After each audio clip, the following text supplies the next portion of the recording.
Hey guys, Lord here, back again with another action figure review, and today we'll be continuing our looks at the Marvel Legends Strange Tales wave with one of my favorite X-Men characters of all time, Storm, but this time with a bit of a twist, because today we're taking a look at Bloodstorm, the vampirized,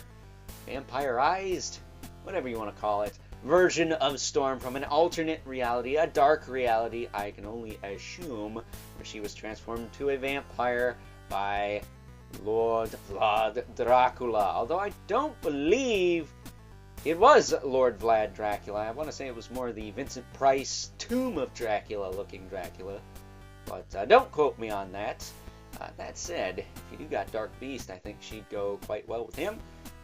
But of course, this is brought to us by the fine folks over at Hasbro, and since I don't have much else to say about this character, why don't we cut right to the chase and get into the meat and taters of this review and take a look-see at all she has to offer in terms of accessories, starting off with a pair of alternate hands with the sharp nails, I do believe. So I do not think these are reused, especially this one.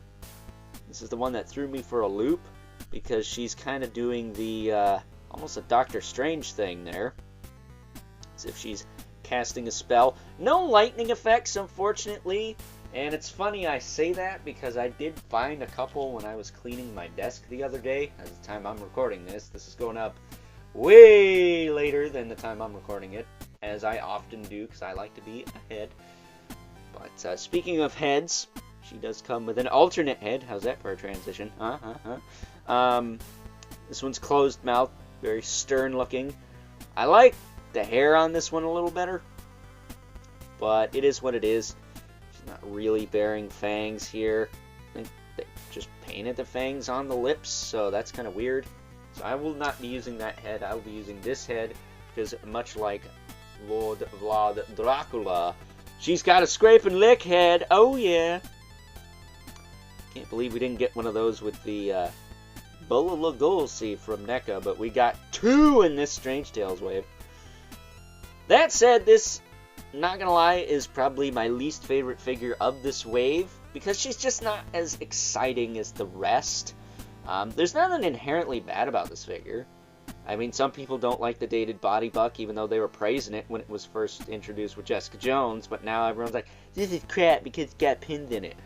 That's a stupid argument, because pins are not the end-all be-all of figures. I think, if anything, they are essential to keeping the joints from being all, but that's just me. That said, though, I would have liked maybe to see the Black Widow legs on this figure, just because this whole wave is dang near completely pinless with the exception of Wolverine, and even then they could have reused the X-Men 97 Wolverine for that, or better yet, the Secret Wars Wolverine that also wears the brown costume. So this could have been a completely pinless wave, but Hasbro's gonna Hasbro and be just a touch inconsistent to drive all those wild hairs up our ass. So, you know, it is what it is.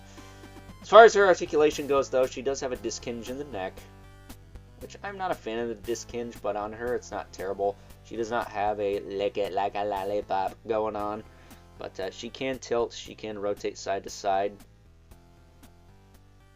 That's all fine and dandy. Her arms can go out pretty far. Back down, they will rotate forward and back.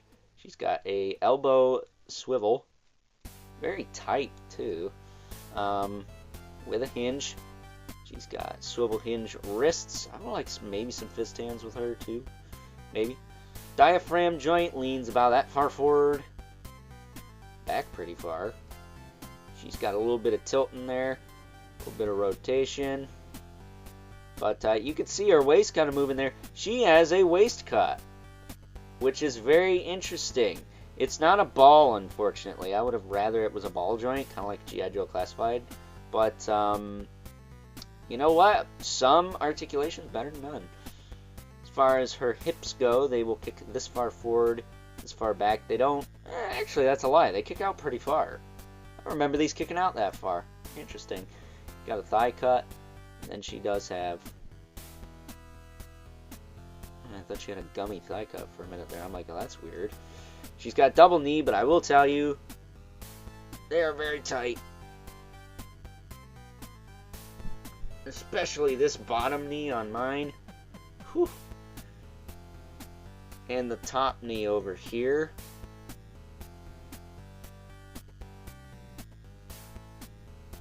Actually, this knee wants to bend more than the other one.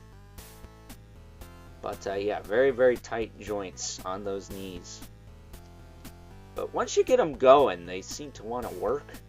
It's just getting them going and not, tearing the knee up there. So in that regard, pinless joints would have been a little better, but it is what it is.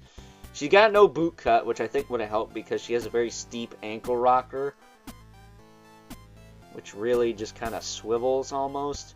But she does have an ankle hinge, and of course she has those high-heeled boots.